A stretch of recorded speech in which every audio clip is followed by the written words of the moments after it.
the book would have been born if I didn't go through the coaching process and you didn't encourage me to write all the time.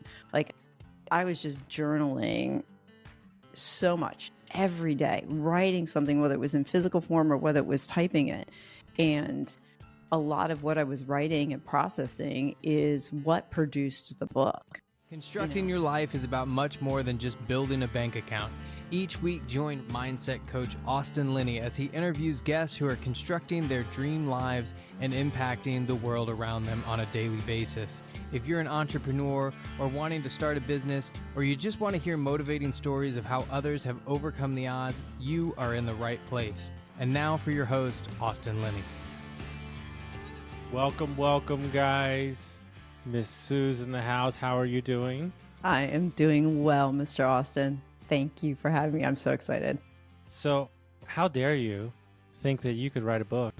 I don't even know how you got that wild idea in your head, but that's what we're here to talk about today. So, I think it has something to do with my coach. So, guys, so the whole time she's going to try to praise me, I'm going to try to deflect the entire time. So, it's like the Matrix out here because she gets all the credit. So, tell people a little bit about your backstory, kind of that whole thing, and we'll kind of get started from there. Yeah, I hate that question because when you're, I really do, because when you've lived over a half a century, you know, it's like, how do you condense it into 30 seconds? Yeah. You can't. Yeah. And I really did think about this because I knew you were going to ask me. And you're like, who am I in a nutshell? Well, let's see. Since I started coaching with you, that was 14 months ago. And I know you're going to deflect it, but I'm going to say it anyway. In that 14 months, I have changed my career dramatically. I moved halfway across the country. I ramped up my podcast. I joined a 10-month-long coaching program. I wrote a book. I'm in the process of getting divorced. And I became anti-fragile. And you know what? I don't regret any of it, which is a big change from who I used to be. So I don't know. Minimal stuff. Just a couple things. Yeah. And I did a bulk of those actually all at the same time, which from what I realized that, or what people have told me, they're like, people just don't do that. And I'm like, well, I did. I didn't even think twice, move halfway across the country, quit your job and get divorced. I mean, like, it's like, what can I say? Oh, in the process of producing a book. So before we get into the book, what do you think is the top lesson you learned about yourself in that time? The top lesson? You mean through the whole coaching program? Oh, no, just in general, as you sit today. Yeah. I can do more than I think I can. I'm more resilient than I gave myself credit for. And do you think, switching in a different seat now, as you're writing this book for other people, is that kind of the message that you're hoping to get across with the book? Yeah, it is. My main message is that you can change. If you don't think you can change, you can. And for the longest time, I thought I was stuck. And when I realized that it's really the story that I tell myself and my life is 100% my choice, that was a big game changer. But it's not like it happened overnight, and it's not like I remembered it right away. Like, some things happened overnight, and then other things, and we found this out coaching together. It was just some things you just had to tell me again and again and again, because for whatever reason, it didn't stick. It's not that it wasn't true. It's just that it didn't stick. And I think I learned that and it's true for other people that you meet too. It's not always a one and done. We think we should talk to people and they should remember exactly what we say the first time and be able to retain that information. And that's not always true. I mean, sometimes we need a reminder, Here's a simple kind of explanation of that. So like, when you need a drink of water, you go to the sink and you get a drink of water. When you drive home from work, you just drive home from work. You stop at the stop signs. Like, these behaviors and the beliefs that we have about ourselves are ingrained subconsciously. And everybody knows the stat, but 80%, 90% of what we do is based on your subconscious behaviors.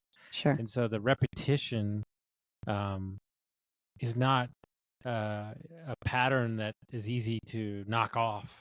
And so you have to keep hitting it. But what happens is that I think people create a self-awareness level. And then when you create the self-awareness, then you can fix it, right? Because not it's the same by any means. But the number one question that addicts ask me is when am I going to stop craving it? Mm-hmm. Like that's the number one thing. And it's like, it's the same thing when you're trying to change who you are. Like, when is this damn change going to take place? Yeah. Well, I am done with this. Yeah. Well, the one thing you said was self-awareness. I think that was the other biggest takeaway, or the biggest transformation for me, was becoming very, very self-aware to the things I was saying, to others, to what I was saying to myself, to my actions, down to even it's funny, like even the food I was eating or the behaviors that I had, just as more of a not to mention the word, not to say the word again, but this self-awareness where it's like, wait a minute, it's not on autopilot. It takes a little bit more mental energy to think about what you're going to say before you say it. I still struggle with it sometimes, but now I pause, I slow down, and I tell myself, and I remember that my words are critical currency. My words do matter. How I perceive a situation or how I talk about a certain person does matter. And that was another, I mean, I had lots of big takeaways coaching with you. And then out of that, I did write the book. I had a lot of realizations through that. And, but the biggest one was that what I tell myself really matters. And it's not what other people think. It's what I think about myself, what I tell myself. And that was a big, big shift for me. And when you embark on writing a book or telling your story, you have to be comfortable, I guess, for the most part, of revisiting maybe stories that you probably kept locked inside for quite a while. Yeah, I did. Yeah. And how's that? I mean, how's that experience? Because I believe personally that everybody has a book in them, at least one, even if they don't sell it.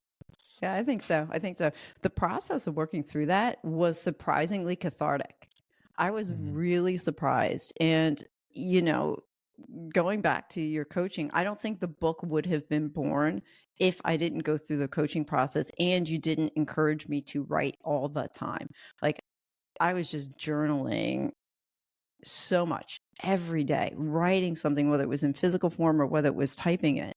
And a lot of what I was writing and processing is what produced the book, so but as I went back to revisit some of those old stories, they hurt at first, but the process that we went through, the process that you showed me that I went through to interact with those stories, actually wound up being more freeing than it was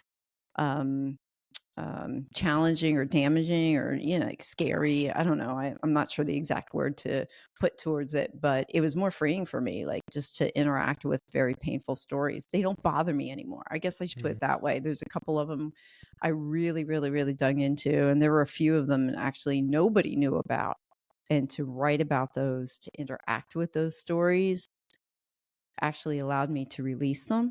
And now they don't have the same hold over me that they used to. And when you're, what is your, journaling is something that everybody says they should do, but what is your advice to somebody that's maybe toyed around with it or can't get it right? Like, what's your advice to somebody? Well, the one thing you said, you quote unquote can't get it right. There's no right or wrong way to journal. So I think that's really personal. If you don't have time to do it, I would say you have time. You just have to make it a priority and find it, even if it's 5 minutes a day, to sit and write something down on paper. I just because of all the things going on in my life right now, I don't journal as much as I would like, but I still have my journal out on my desk. And when I have 30 seconds to jot something down, I will jot something down. And you go in and out of seasons too. For those who are into journaling, they're like, I dropped it. I'm not journaling 30 minutes every day like I used to. It's a season, right? And it's getting those thoughts onto paper. So if you've never started before, I would say buy yourself something that makes you want to write in it, as opposed to getting something that you don't want to interact with, because journaling can become very, very personal. And it just depends on how you want to use it. I mean, I've done both. You and I shared a document that had to do with coaching, and, the typing was just as good for me as handwriting, although they say handwriting is far better. Um, I mean, I guess it just depends on what you're using it for, but those stories are captured, they're preserved, they're sitting there. The nice thing about putting it, I guess, in the typed form is that you can lock it, you can hide it. If it's your own personal thing, nobody's going to find it. You think, depending. I think Sue would say if you even just get started on sticky notes, right? Sticky note. Oh yeah, we have a lot of those going on. Yeah. So you know what I'm saying? I think that a lot of people, I think they judge, what it is or what it isn't, when it comes to working out or journaling or meditation or ice baths or all this stuff. Oh my God, stop comparing yourself to somebody else. That's what that is. Just do it. Yeah, just do it. That's comparison. I mean, don't get stuck in the comparison trap. Oh, she journals for 10 hours a day. I can't journal for that long. Well, who gives it? Like, who cares? Because if you're not getting it out on paper, then it's going to be stuck in your head. And if it's stuck in your head, it's going to be stuck in your mind. Yeah, and you make a good point there. When I started getting especially the harder stories out and putting them on paper and interacting with them, you're right, it got out of my mind. And that's a big, big deal. To release that. You don't have to interact with it anymore in that capacity. So good point. Is there a story, and I know I don't want you to give them all away. Is there a story or something that sticks out to you most out of the book? Oh my gosh. I'm not quite sure what you're thinking. I know you read the book.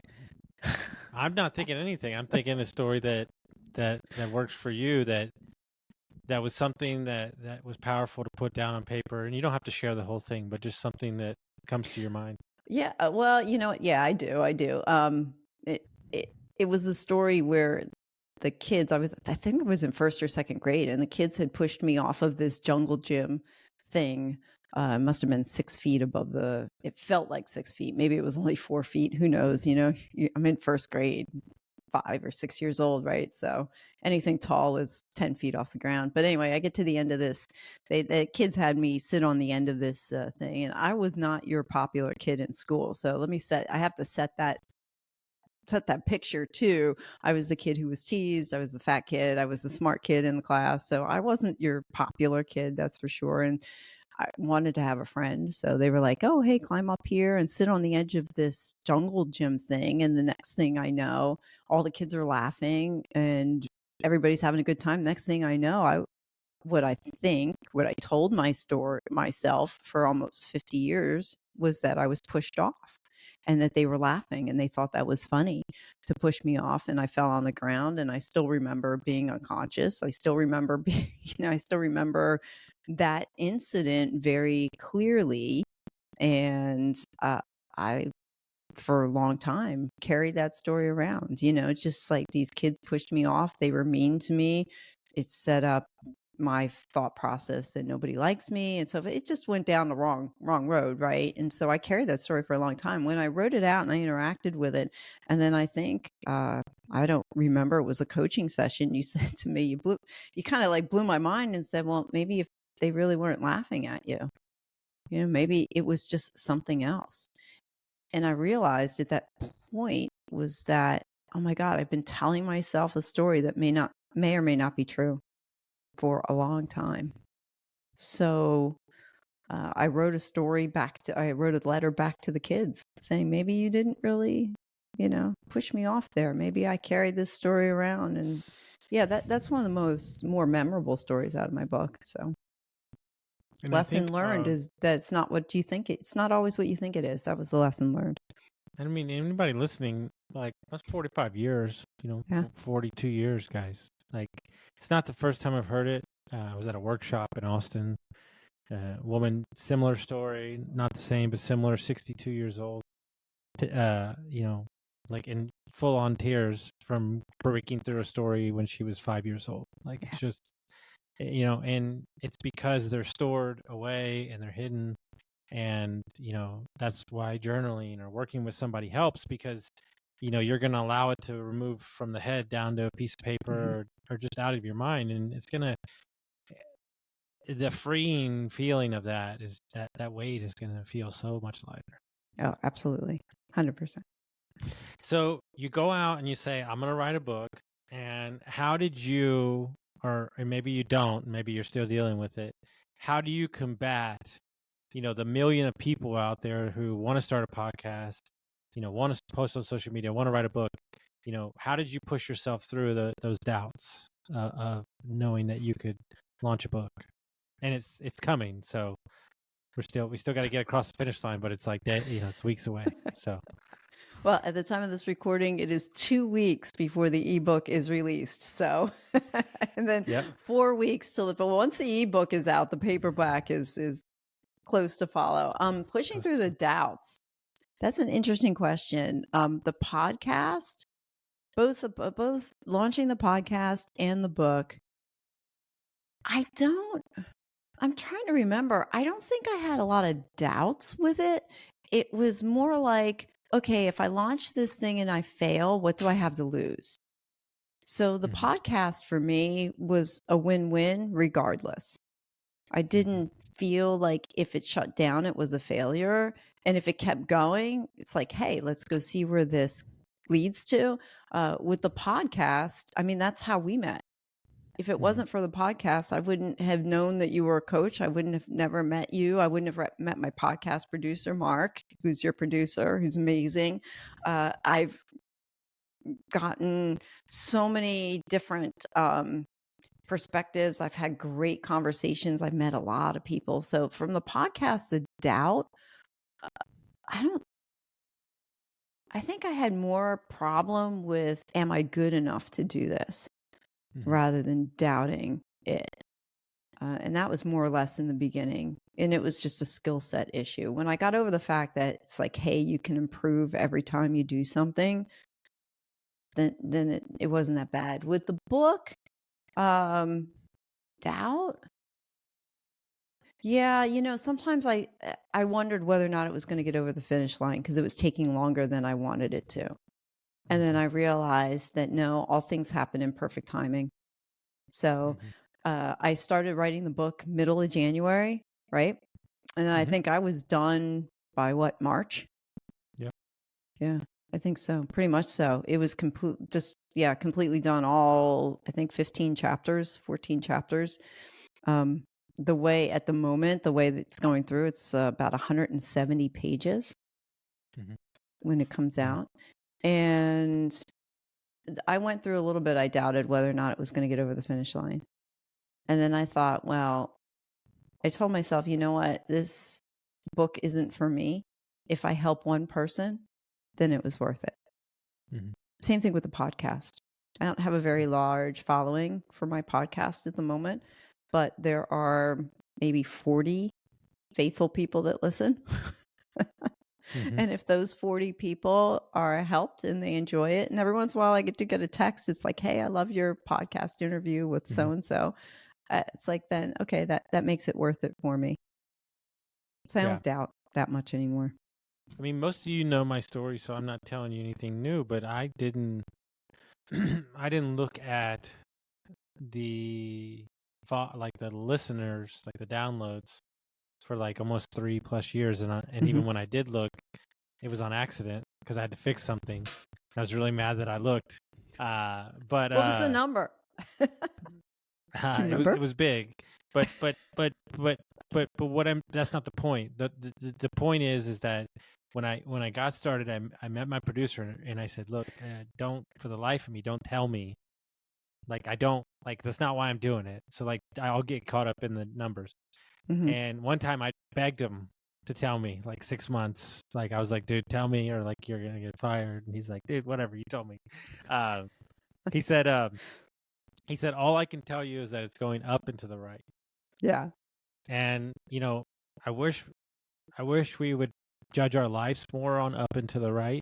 Mm-hmm. And when you put out content and you put out this book that you're putting out, like I think it's so cool that somebody could pick it up 20 years from now and it could like change their life, or like they could pick up a podcast episode 20 years from now. Like that's the point of content. Like it's a Mm-hmm. vault Mm-hmm. of where you were. And what I find even more fun is like you and I can do this interview now, and then we can do the interview in 2 years, and like to see where you are, where you came, like my friends that come on, like that's fun Mm-hmm. to me.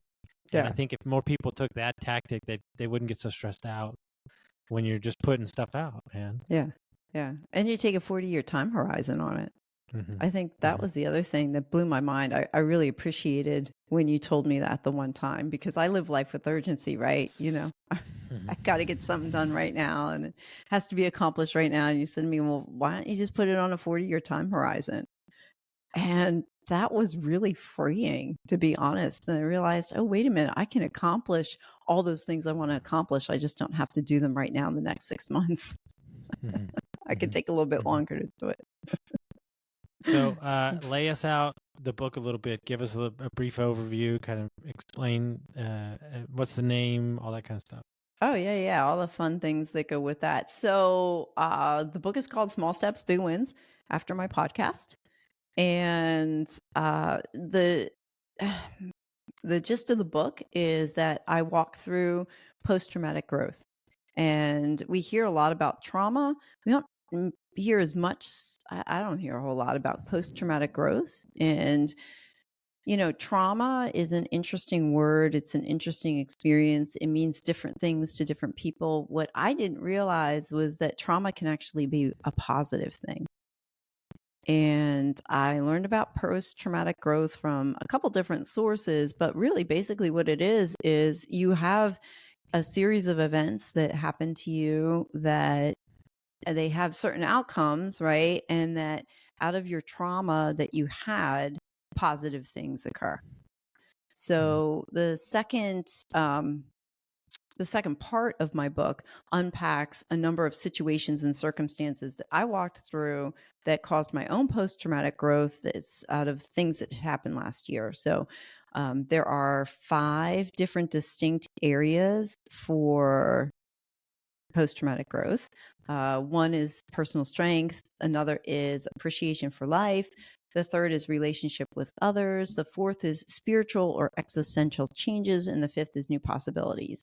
And all 5 of those have been documented. There's a couple guys, Tadici and Moore, I believe I'm pronouncing it correctly, about 30 years ago, did research on post-traumatic growth.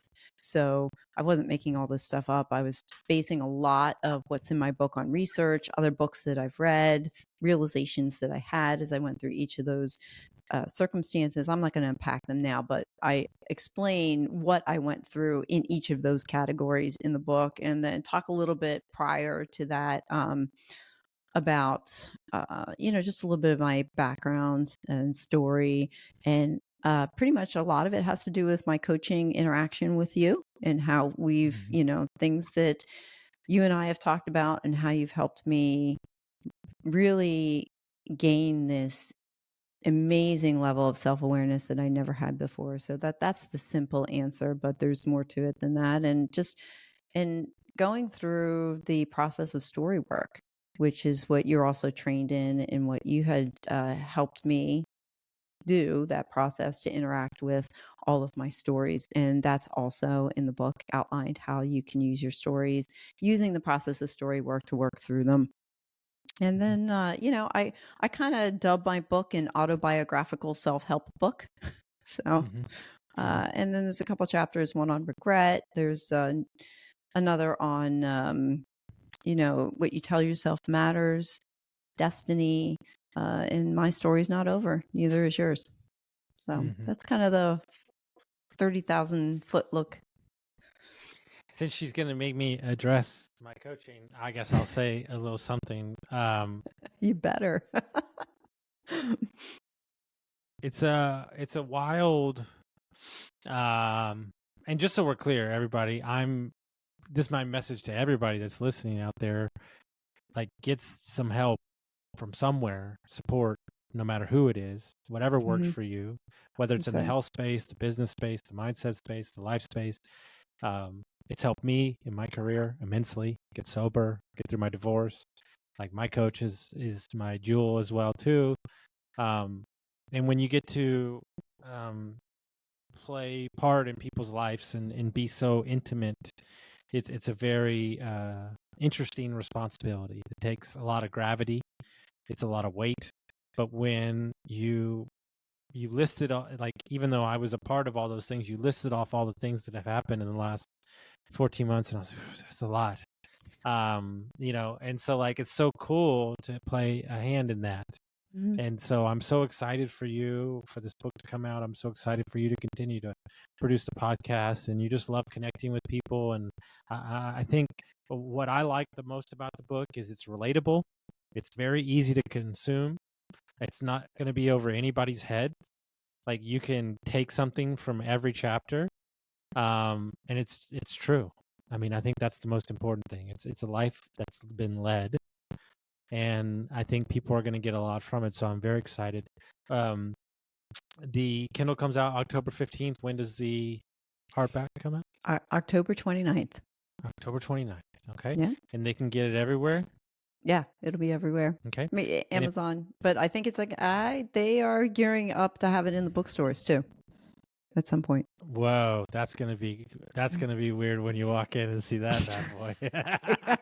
I know. That's gonna be crazy. I know. Yeah, that's gonna be a little. If you're walking through an airport and you see it, like, you might have to miss the plane. That's exactly where I pictured it. I even designed the cover to be one of those. Yeah, I'm gonna grab that on the way to my plane.